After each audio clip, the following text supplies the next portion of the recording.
semua, kembali lagi di channel saya Sarah, dan pada kesempatan kali ini saya ingin berbagi sebuah cerita menarik kepada teman-teman semua dari program radio Indonesia Strong From Home yang dibawakan oleh Ayah Edi di Smart FM.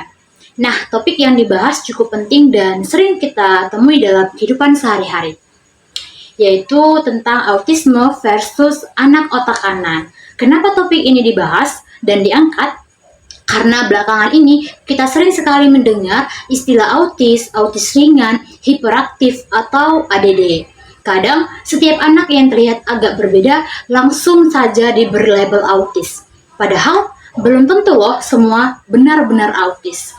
Nah, dari sinilah Ayah Edi ingin mengajak kita untuk lebih jeli dan berhati-hati sebelum memberikan label kepada anak.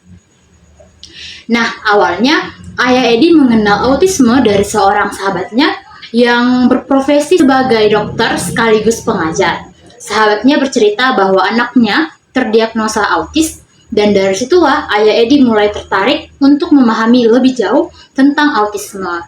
Tidak hanya dari sahabatnya, ia juga banyak belajar dari sebuah buku karya seorang ibu asal Amerika bernama Karin Solosi yang berjudul A Mother Story of Research and Recovery. Dalam bukunya, Karin menceritakan pengalaman pribadinya saat ia memiliki anak yang ia sayangi pada awalnya tumbuh normal, aktif, dan tidak menunjukkan gejala apapun. Namun, suatu ketika, setelah mengikuti imunisasi MMR, malam harinya anak tersebut demam, kejang, bahkan sampai harus dibawa ke UGD. Sejak saat itu, anaknya mulai kehilangan kontak dengan lingkungan atau lost in contact, seperti kalau dipanggil tidak lagi menoleh, tidak peduli dengan sekitarnya, dan lama-kelamaan mulai terlihat berbeda. Dokter pun akhirnya bersama dengan para ahli di Amerika mendiagnosis anaknya tersebut dengan autisme. Meskipun berat, Karin merasa sedikit lega karena setidaknya kondisi anaknya ini punya nama. Meski perjuangan membesarkannya tetap panjang bersama suaminya yang bernama Ellen, yang seorang ahli kimia sekaligus dikenal sebagai sosok jenius dengan dominasi otak kanan, Karin berusaha mencari jawaban. Dari situ mereka menemukan bahwa banyak sifat mereka yang ternyata mirip dengan sifat sang ayah, sehingga bisa jadi bukan semuanya murni autisme. Akhirnya Karin bersama suaminya terus meneliti, belajar, hingga ia menjadi seorang pembicara tentang autisme di Amerika. Dari cerita itu, Ayah Edi kemudian menyampaikan bahwa tidak semua anak yang terlihat berbeda harus langsung disebut autis. Berdasarkan pengalamannya, dari 10 anak yang datang kepadanya, yaitu Ayah Edi, biasanya hanya 1-3 anak yang benar-benar autis. Sebagian besar hanya memiliki ciri-ciri mirip autis, atau sebenarnya mereka adalah anak dengan dominasi otak kanan yang memang punya cara berpikir unik dan berbeda dari kebanyakan orang.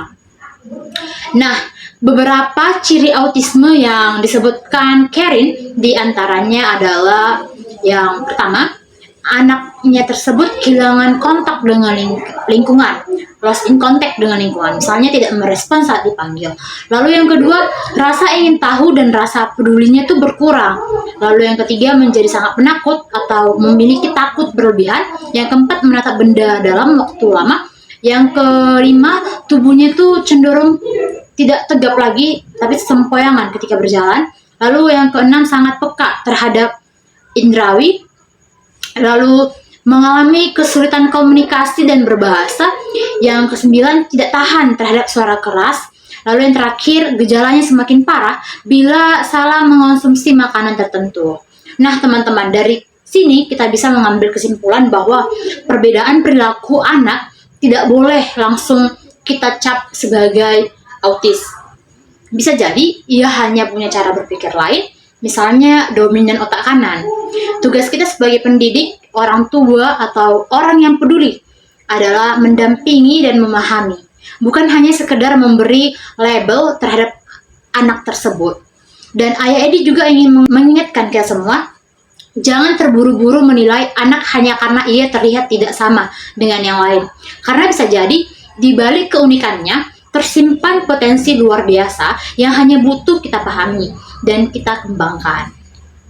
Nah, teman-teman, itu tadi cerita yang saya sampaikan kepada teman-teman semuanya. Cerita yang menurut saya unik mengenai autisme versus anak otak kanan. Sekian dari video saya. Sampai jumpa di video selanjutnya.